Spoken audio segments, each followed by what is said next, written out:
Mr Justice, Minister McEntee. The first question comes from Deputy MaryLouMcDonald, please. Minister, next Wednesday, Aer Lingus pilots will embark on industrial action commencing with an indefinite work to rule. The announcement represents a deepening of the pilots' pay dispute with the company, and indeed this dispute didn't come out of the blue. The frustration of pilots has been building for a long time as Aer Lingus failed to deliver pay and conditions improvements in line with colleagues in British Airways and Lufthansa. So, Minister, the airline needs to re-engage with the pilots' union, get back around the negotiating table and hammer out a fair deal. We're still a week away from the start of industrial action, so there is still time to sort this out and to avoid any escalation. We're heading now into peak holiday season. There's now real worry for people who've booked their summer holidays and are really looking forward to a break with their family or friends. Holiday makers are now stressed out that they may face disruption at airports, delays, the prospect of cancellations, and indeed those who may have booked their accommodation separately to their flight risk losing out if their flight is cancelled. They may lose out on money.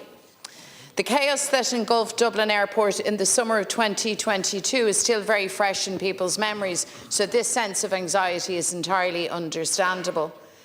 The situation is also, of course, very worrying for our tourism sector at what is their busiest time of the year. This sector is still only recovering from the impact of the pandemic, and hotels, bed and breakfast, tourist attractions, restaurants, local economies across Ireland need a summertime that goes as smoothly as is possible. Any disruption to tourists landing here for holidays is a setback. So the aim now must be to assure people that there will be no disruption to summer in Ireland, to assure holidaymakers flying in and out of the country that their holidays will go as planned, and this means resolving this dispute with urgency. Aer Lingus should use the next 7 days to negotiate a fair deal with the pilots that averts this industrial action, and of course this must involve the industrial relations machinery of the state. But every influence now needs to be brought to turn things around and ensure a successful outcome. The key is to get both parties back around the table with meaningful objectives and a willingness to strike an agreement. Given the serious nature of this dispute, I believe there is a role for government to play, for the Minister for Enterprise, Peter Burke, the Minister for Transport, Eamon Ryan, to intervene in a constructive way to help sort this out. Is cúis mór imní an tainus in Aer Lingus dóibh siúd atá tar éis leitheanta sira a cut in áirithes na seachtaní amach roing. Agus dór Arnold turas óiacht becóir den rialtas idir gáhála dhéanamh bhealach fiúnta chun tacu le sucrú cothram a winch amach. Minister, a strike is not in anybody's interest. The sooner this dispute is resolved fairly, the better for pilots, for the airline, for passengers and for our tourism and hospitality sector. So can I ask, what does the government propose to do to avert the industrial action scheduled for next Wednesday? Thank you, Deputy MacDonald. Minister, please. Thank you, Ken Corley, and thank you to the Deputy for raising this issue. I think you're right, we're not the only ones who are discussing this matter. I think the length and breadth of the country, there are people around their kitchen tables, there are businesses, there are people abroad who are looking to come home over the summer that are extremely concerned and worried at the potential for strikes taking place. There are families who have saved all year round, potentially in once-in-a-lifetime holidays. There are businesses, not just here but abroad, that depend on the ability to be able to travel. And of course there are people hoping to come home who perhaps haven't been home to see family or friends in a long time. So this impacts a huge amount of people personally, but also businesses, the length and breadth of this country and outside of it. The only way that a dispute of this kind can be resolved is by all parties getting around the table. I appreciate that a significant number of pilots, quite a high percentage, have voted for this action, but I also believe that none of them want to see this type of disruption taking place. None of them want to have this level of disruption impact all of our society. It's important that they and the employers here, being Aer Lingus, get around the table. That's the only way in which these issues can be resolved. There has been input from the industrial machinery of the state through the WRC and then later the Labour Court. What's clear is that there is still quite a wide gap between what has been asked and what is being proposed. But again, the only way that this can be resolved is by all parties getting around the table and, if necessary and where necessary, using the machinery of the state. If that means going back to the WRC, if that means engaging and negotiating with the support of the state, or if that means again re-engaging with the Labour Court. This is what government is proposing. This is what both ministers are suggesting, but government as a whole are recommending. And I would ask people maybe to take a step back, because the implications here are far-reaching. The implications for, as I said, those who have holidays booked, those who wish to travel, but I suppose our reputation internationally as well, the disruption that this could cause is absolutely significant. So the only way that this can be resolved by all parties coming around the table, by all parties taking a step back, by looking at the potential implications here, by looking at what the potential options are to find a resolution to this, and that is what government will continue to pursue, and that is what our overall objective is here, to reduce the implications, to reduce the impact overall on everyone here. But this is about people getting around the table and trying to reach a conclusion and a solution as quickly as possible. Minister, Deputy McDonald. Thank you for that, Minister. And I absolutely agree with you. This is a source of huge anxiety now for so many people who have looked forward to their summer holiday travel, who indeed have saved, scrimped and saved for family holidays, for holidays with friends, for weddings or other family occasions abroad, or indeed for people, as you say, who are planning to come home. I'm also conscious of our hospitality industry in particular, who have endured so much disruption in recent times and who must really despair at the thought of further disruption. You are quite correct to say that the only way that this can be sorted out is for all parties to come around the table in a spirit of goodwill and a willingness to deal and to arrive at a conclusion. But I'm unclear what the government is proposing to do. You see, I don't think it's sufficient to simply sit back, cross your fingers and hope that that is the outcome. I believe that if the parties are not of their own volition coming to the table for talks, then it is appropriate for the government to bring Aer Lingus and to bring the pilots together. It's absolutely essential that we sort this out. You have a week, and I'm asking the government not simply to stand back and rely on the machinery of the state, the industrial machinery of the state, which of course must be engaged and has been engaged on multiple occasions. But I think the government now needs to be more assertive than that and become a broker and a positive influence in sorting this out and just bringing relief to everybody who wants to have a smooth and indeed a prosperous summer. Thank you very much. Minister? I'm not sure the government can be any clearer in their approach here. The only way that this can be resolved is by parties coming around the table together. Government can't force either party to come around the table. What they can do is stress, outline and highlight very clearly the negative implications that this will have for individuals, for business, the length and breadth of this country, but also for our reputation if this strike were to go ahead. I don't believe that pilots want to see that happen. I don't believe that Aer Lingus wants to see that happen, and that is why I do believe both parties will come around the table. Government is saying very clearly the mechanisms and the industrial mechanisms of the state supported by government are there, they are ready, they are available to support both parties, but they need to come around the table. There needs to be a willingness there. I believe that willingness is there. The support is available to them to do that, and that is what government is encouraging and supporting in the coming days before anybody is disrupted in the way that we've both outlined. Thank you, Minister. Deputy Holly Cairns, Leader of the Social Democrats. Minister, 13-year-old Cara Darmody will hold a protest outside the Dáil again today. Cara is protesting for improved autism services and for the government to live up to its promises to disabled people and their families. She has first-hand experience of the difficulties endured by people with disabilities. Her two younger brothers, Neil and John, are autistic, and her family have had to fight for every single service that they've ever gotten.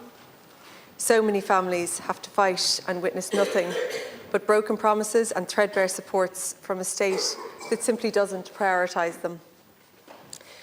Cara has been lobbying government ministers and HSE officials for years now. She met with the then Taoiseach Micheál Martin in 2022 and Leo Varadkar in 2023. Tomorrow, she will meet with Simon Harris. Speaking to the Irish Examiner yesterday, Cara said, "Sound bites and promises are all well and good, but families desperately need action. That's not just action for a lucky percentage, but action for all." Minister, we probably couldn't count the number of disability protests that we've seen outside the Dáil, the number of people who come before the Disability Matters Committee week after week after week to explain how the absence of services is quite literally ruining their lives. We can't count the number of reports we've had on the failures of service provision. And the rhetoric from government never seems to match reality. Week after week, the various Taoiseach have stood in here and spoken about how focused they are on disability services and disability rights, how much they care about disabled people's right to live independently. And then another report lands, showing us again that these words were never backed up with action. And then a new Taoiseach lands and sets up a new committee, meets more campaigners and makes more promises. Enough reports, enough committees, enough protests and enough promises. Cara should be at home attending school and enjoying time with her friends and family. She and others should not have to fight for basic services, feeling like there's no other option but to mount a protest. Minister, at the end of last year, almost 9,000 children with disabilities were overdue an assessment of need. Not one of the Children's Disability Network teams around the country is fully staffed. So many children denied an appropriate school place. That's not to mention the failure in respite services, pay parity for Section 9 workers. The list goes on and on and on. Minister, can you tell me how many children are now waiting for an assessment of need? How many of them have been waiting for more than 3 months? And what is the Taoiseach going to tell Cara tomorrow that is any different to what the two previous Taoiseach have said to her before? Thank you. Deputy Cairns. Minister, please. Thank you, Deputy. And if I could just at the outset use this opportunity to wish you well and congratulate you on your own news and your partner as well. Thank you in particular for raising this issue. I think all of our objectives here, including Cara's, is to make sure that every young person, every child can fulfil their full potential. And really that means that no matter who you are, no matter where you have come from, no matter what your family situation, no matter what school you attend or what services you need, no matter what additional needs you might need, that they are provided and that every child is given the opportunity to achieve their full potential. That's our goal, that's your goal, and I absolutely believe that's Cara's goal. And I just want to commend Cara for such a young woman. She clearly has a very bright future ahead of her, but that she is taking this time and using her situation to advocate not just for her family but for those who perhaps feel they don't have a voice or for children coming behind her is admirable, and we want to work with Cara and others like Cara to do what we can. The Taoiseach, as you said, met Cara yesterday, actually, I think, briefly, and will meet again with her and her father. And I think the Taoiseach and this government in general has shown our commitment to do more. And we know that we need to do more in the provision of disability services, in the provision of educational services, and we are doing just that. We have a budget of €2.9 billion for disability services, the highest budget ever before. We have a quarter of our entire educational budget that's now been spent on special education, an increase of 113 million alone this year compared to last year. When it comes to reducing waiting lists for assessment of needs, I understand absolutely how important it is for a child to be assessed as early as possible. The impact that that can have on their future and their potential as they get older is immense. My own sister works as an SNA in a preschool where you're dealing with children as young as 3 and 4 and 5. So to get that additional support, but to get that assessment and understand what those needs are as early on as possible, I fully agree. We're doing what we can to reduce that waiting list, working with Minister Rabbitte, working with Minister Hildegard Naughton. The Taoiseach now chairs a Cabinet Committee, which he established since becoming Taoiseach. And in the 10 weeks since then, an additional funding of €6.89 million, 12 million overall, has already been allocated to address the waiting list that you mentioned. It won't address all of it. It will reduce it by 2,500 young people, and I can see that. We can all see that in the numbers that have been impacted, and that will be supported through that additional funding in the months to come. But we want to do more. We want to make sure that it's those that are waiting the longest are supported and helped as quickly as possible. We also need to make sure that we have the staff to be able to carry out those assessments, and that's where we have had significant challenge. We're not the only country, but we have significant challenge, and so we're working to increase the number of therapists, to recruit more dietitians, occupational therapists, physiotherapists, psychologists, social workers, speech and language therapists, to work as part of the nationwide Children's Disability Network teams to provide important therapies to children. My understanding is that 161 offers have already gone out this year to try and fill some of those places, and more work will happen, and I have no doubt in this upcoming budget that even more funding will be allocated to make sure that those assessments of needs can be carried out, that waiting list can be reduced, but insofar as possible, as many children and young people, irrespective of who they are and where they are, that they will be provided with the support that they need. Thank you, Minister. Deputy Cairns. First of all, thank you very much for the congratulations. Minister, respectfully, that's the kind of rhetoric that I'm saying doesn't match up with reality. So you're talking about people reaching their full potential and people's needs being met. And there's a very stark contrast between that kind of language and the language that comes back in reports from the Ombudsman, reports that are called things like wasted lives. We've seen all the reports and we've heard all of the promises over and over again. We've seen committee after committee. And Cara has had meeting after meeting. You're talking about the budget allocation there. The department's own capacity review said they need about 1 billion to meet the unmet needs of disabled people in Ireland. And in the last budget, 65 million was allocated. So there has never been a real or meaningful attempt to address it from a budgetary perspective. You're talking about recruitment in the Children's Disability Network teams. And saying there's about 160 offers. There's about 700 vacant posts. So even if those 160 offers were accepted, it's going to be a mere drop in the ocean. But instead of telling us how many offers have been made, could you update us on how many have been accepted, how many of the positions are actually filled, and what is government doing to reach the 700 vacant posts that need to be filled? This government also promised to ratify the UN Convention on the Rights of People with Disabilities. There's potentially a few months left now of this government. So is there a date for that? Thank you, Deputy. I'm wondering when there might be pay parity for Section 39 workers or reality or school places.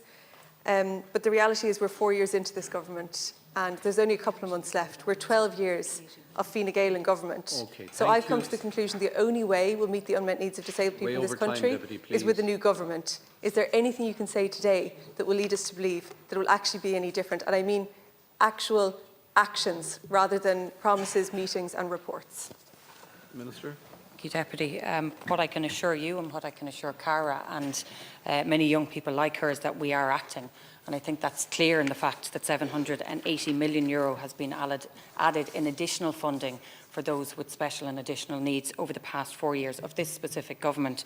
What I can assure you is that additional funding has been allocated to make sure that those waiting lists are reduced. What I can assure you is that a quarter of our budget, an increase of 113 million, is now being spent on special education, making sure that those who are in mainstream get the resources that they need through SNAs, through special teachers, that those who are in special classes, that we have more and more special classes coming through every year. There was an approval for 400 new special classes this year, and already 375 of those have been sanctioned by the National Council for Special Education. So we are investing, we are making sure that we have the physical infrastructure, we are making sure that we are planning for the resources, the teachers, the specialist workers that are required for this, but we're also making sure that young people at the earliest stage possible are getting that assessment of need. You asked about the figures. There were 9,980 awaiting assessment of needs at the beginning of this year. 7,550 children will receive assessments of needs this year. As I said, it doesn't address all of the waiting list, but I have no doubt that Minister Rabbitt, working with the Taoiseach and our colleagues, Minister Hildegard Naughton, who's now a Cabinet Minister, I think stressing the importance of this and the educational needs of young people, that more money will be allocated in this year's budget to make even more progress. I'm not saying we're there yet, but we will make more progress. Thank you very much. We go now to Deputy Paul Murphy, please. Thanks, Ceann Comhairle. Minister, around 15,000 young people in this country are legally paid less than the minimum wage. They are discriminated against for no reason other than their age. Some of those who represent those workers in mandate are in the gallery now. There'll be a protest of those affected at 1 o'clock outside the Dáil. We have a national minimum wage of £12.70 an hour, an amount that is clearly inadequate given the cost of living, given the housing crisis. But 19-year-olds are legally allowed to be paid 90% of that, £11.43 an hour. 18-year-olds can get £10.16 an hour, 17-year-olds and younger, £8.89 an hour. Poverty wages. When these young workers go into the shop to buy groceries, they cannot offer up 70 or 80 or 90% of the cost. If they're renting, they can't say to the landlord, here's 90% of the rent that I owe you. If they're driving a car, they don't get a discount on their petrol. You, Minister, are the Minister for Justice. You know that it is illegal to discriminate based on age, but that there is a legal exemption built in to allow young people to be paid less despite doing the same work as their colleagues in the same workplace. It is legal, but it is definitely not just. Not only does it discriminate against young people, it is used to put downward pressure on wages for older workers and to reduce hours for older workers who are on higher wage rates. An end to this discrimination would be a win for all workers. We proposed the Equal Pay for Young Workers Bill more than a year ago to do away with this legalised super exploitation. But the government proposed a timed amendment delaying its passage through second stage by a year. The excuse then was that the Low Pay Commission was due to report on sub-minimum wage rates. It's now a year later. The Low Pay Commission has reported, and its report was very clear. Sub-minimum wage rates should be abolished. So the government has no place left to hide. Will you now agree to progress our bill guaranteeing equal wages for young workers? I want to finish with a quote from a 16-year-old worker who first contacted me when we introduced the bill at first stage. They said, "We're not asking for much. We're asking for equality and fairness for teenagers, a lot of whom helped businesses through thick and thin over the last 2 years. We go home from school and switch from school uniform to work uniform and go back out the door again, only to earn less than our co-workers. This is insulting, discriminatory, and truthfully not worth working for. All we want is to be treated the same as everyone else." Minister, will you tell that young person today that they're going to be treated the same as everyone else? Will you tell young workers across the country that the time of legalised super exploitation, the time of legalised discrimination is going to come to an end? Thank you, Deputy Minister. Thank you, Deputy. What I can say is that this is a government that supports workers, that this is a government that supports enterprise, because without the businesses to create these jobs, where would we be? This government understands that in order to create wealth, that in order to create jobs for young people, for everybody, we need to make sure that our businesses are supported as well. We've supported workers by introducing sick pay, increasing it. We've introduced remote working. We've introduced domestic violence leave. We've increased our parents' leave and parental leave, and we've increased the minimum wage. In the last year alone, the minimum wage has increased by 12%, the highest percentage ever, now at £12.70. What we've seen as the minimum wage has increased is that those under 18, under 19 and under 17 have also seen an increase with their wages. The Low Paid Commission, which was asked by the Minister for Enterprise, Trade and Employment to examine the issue around the sub-minimum youth rates, this was asked by the Minister to look at this, has said very clearly that he will take on board and he will consider the recommendations. The Low Paid Commission has looked at all of the environments. It has looked at a report that was commissioned only before Christmas, looking at the challenges that businesses face, in particular looking at the businesses that we know are most under pressure, businesses in accommodation, in food and retail sectors, where we know the majority of younger people are working in. So we have to take all of this into consideration when any decision is being taken. Again, I'll stress the fact that if we don't have a business to create these jobs, then these young people will not have jobs in the first instance. So we have to take this into consideration. What government is doing now and what the Minister will do is examine the report. We'll take into consideration, as I said, all of the factors that are impacting on business. The report before Christmas clearly set out that there were pressures on certain sectors, pressures because of the increase in costs, pressures because of external factors, and we need to make sure that we don't do anything further that might impact on those sectors in particular. But we are moving to support business overall. That's why a 15-point plan was set out by Minister Burke. That's why the 15-point plan, with support of Minister of his colleague in the department, sets out the measures that we as a government are putting in place to support businesses as well. But we are and have consistently supported workers by the measures that I have outlined. We need to make sure that any further changes don't negatively impact on their ability to have a job and to be able to, whether it's part-time or whether it's full-time, to be able to make a living. The Minister will come back in response to this. I have no doubt that a decision will be taken prior to government, and anything beyond that and anything in relation to a private member's bill, I've no doubt he'll engage with you on. Thanks. Minister, I have to say, quite struck by your answer. I was asking about 17-year-olds getting paid $8.89 an hour, poverty wages, and you spent probably 3/4 of your answer talking about all the supports for businesses that Fine Gael is going to do. There is legalised super exploitation of young workers taking place right now. You have a Commission report which looked into all the things you're talking about. It looked into the impact on employment. It said there's no real impact on employment. It looked into the impact on businesses, said there's no real impact on business. It looked into these things and it made a clear recommendation. But you come here and you say, well, we're going to consider it further, despite the fact that it's just been considered by a bunch of experts. You don't display the same reticence when it comes to supports for businesses. You weren't slow to say, don't worry, we're going to delay on the sick pay days. Don't worry, signalling we're not going to increase minimum wage. Don't worry, we're going to increase the PRSI threshold to benefit employers. Small businesses lose from low pay as well, to be clear. These young workers, if they were paid properly, would be spending their money in small businesses. Why the reticence to act in terms of a clear incidence of like unjustness, discrimination, exploitation, and something that quite likely will not stand up in the context of the EU directive on adequate minimum wages, also a point made by the Low Pay Commission. This is extremely simple. We have our bill, the People Before Profit Bill for equal pay for young workers. It should be progressed immediately. Deputy. We should do away with this exploitation. Minister. Thanks, Deputy. I don't think we can be any clearer. Without employers, you don't have employees. And what I've outlined, yes, are the supports that we're putting in place for employers. It's important that we support them, but it's important that we support employees too. And that's why we have introduced sick pay. That's why we've introduced remote working for those that can engage in remote working. That's why we've introduced domestic violence leave, acknowledging the challenges that people face. That's why we've introduced parental leave. That's why we're extending that. That's why we've increased the minimum wage. These are all for workers. These are all to protect workers. And as the minimum wage has increased, those younger workers have also seen an increase in their wage. It's the Minister who asked the Commission to look at this. It's the Minister who commissioned this body of work.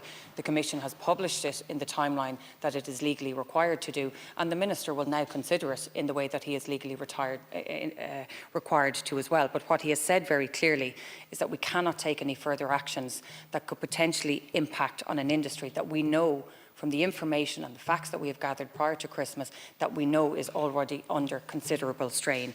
We know that about 45% of the 15,000, and this isn't a small number of young people, I accept that, there's about 15,000 people impacted here. Close to 50% of those are 15 or 16-year-olds, many of whom are working in the hospitality sector. For many of them, it is a weekend job, and I'm not saying for some of the older cohort, about 5%, this is their full-time employment, but for younger people, this is potentially a weekend job in a sector that we know is under pressure. So we need to make sure that we're not going to make any further decisions that has catastrophic implications for the industry as a whole. That's why the Minister has committed to the economic impact assessment of the recommendations, and I've no doubt that he will come back with a response to us in due course. Thank you, Minister. We go now to Deputy Peter Fitzpatrick, please. Over the past number of years, I've lost the count of the amount of times I've heard of people going up north to Newry or even abroad for dental treatment due to the cost and availability of dental services in my constituency of Louth and East Meath. The lack of dental services is having a detrimental knock-on effect on children.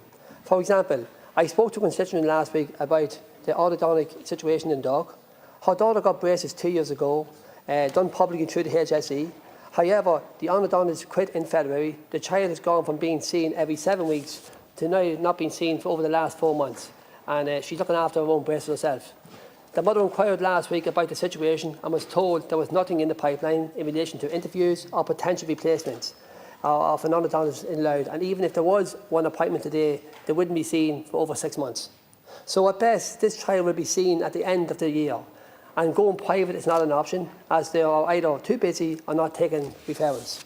This story is one of many stories, Minister, I hear about children. I've also been contacted by numerous concerned constituents who have been refused dental care at their regular practice due to their medical card status.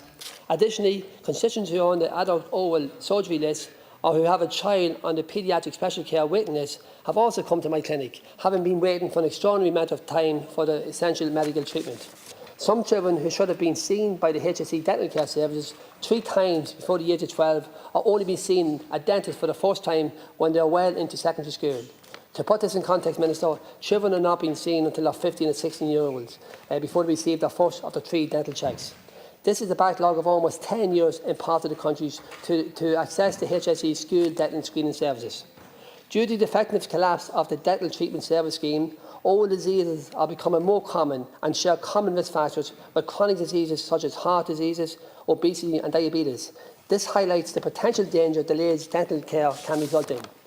Although the Minister for Health approved new measures to provide expanded dental care services for medical card holders in the dental treatment scheme in April 2022, the Irish Dental Association said that many dentists have withdrawn from the scheme and is not fit for purpose, meaning access to dental care despite having a medical card is scarce.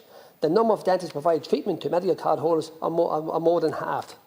All of the points to an extremely grim picture for the rural health services. This is a national health emergency and it's time the government started to treat it as such. This flies on the face of the government's own promise under the National Oral Health Policy to develop a model of care that will improve access and enable a preventative approach. The Minister for Health and the HSE urgently need to engage with providers and representative bodies and put an effective plan and resources in place to ensure that the people of Louth and East Meath have a timely and effective access to essential dental treatment. Prevention is the best cure. Thank you. Minister. Thank you, Deputy.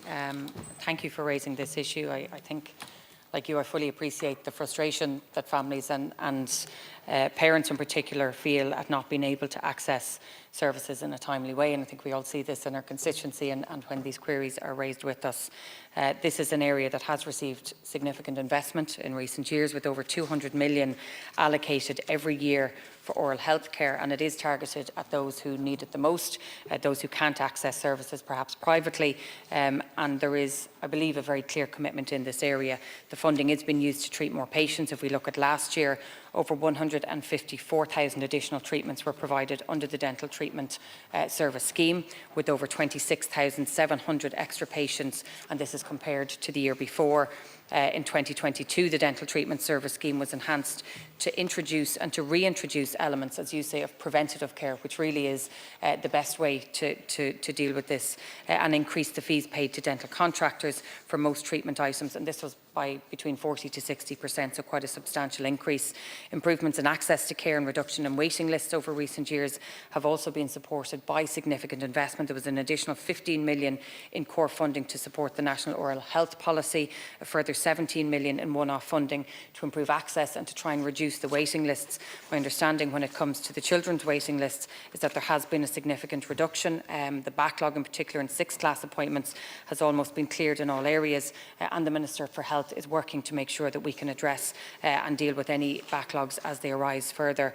In terms of the scheme that's currently there, the Minister has increased the fees that are paid to contractors for most treatments, again, as I said, between 40 to 60%. They're now aligned with other European countries, that many other countries, especially in the southern and eastern regions, don't have a scheme.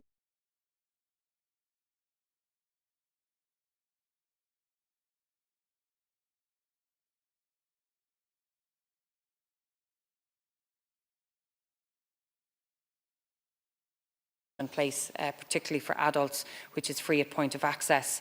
And these are having an impact with access to care increasing, as I mentioned, in 2023 and increasing further again in 2024. I know there are particular challenges for the Deputy in Louth, particularly when it comes to orthodontist care. There is work being done to try and address this. I know that where orthodontist positions have not been filled locally, they are seeking that other orthodontists within the CH08 area, where there is additional where they have the space within their own clinic or practice, that they would take this on, and it has had some positive impact in reducing the waiting lists. There's also full-time positions, but also other methods of recruitment that's underway at the moment, which will take a little bit longer, but every effort has been made to try and address what is, I know, probably one of the biggest challenges in Louth in relation to orthodontic care for young people, but also for adults as well. Minister, Deputy. Minister, it's not working. The cost and availability of dental services need to be sorted out. The endodontic situation in dogs needs to be sorted. Going private is not an option. They're too busy, and they're not taking any referrals. Medical cost status being refused by regular participants. Waiting for extraordinary amount of times for essential medical needs. Children are 15 and 16 of age before they receive their first 3 dental checks. I can go on, Minister. These stories highlight the urgent requirement of the reform of the current dental treatment service scheme model, particularly as it applies to medical card holders and children who arguably require dental or orthodontic treatment.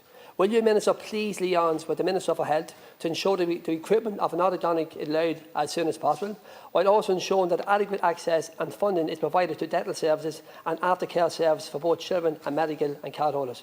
Minister, my biggest fear, Minister, is children are looking at TV programmes and all they see is these sparkling teeth, and they think they should have the same teeth. Minister, it's very important that you get it at an early age, because when kids haven't got the problems with teeth, to get the braces in, but it's very important that the aftercare service is in.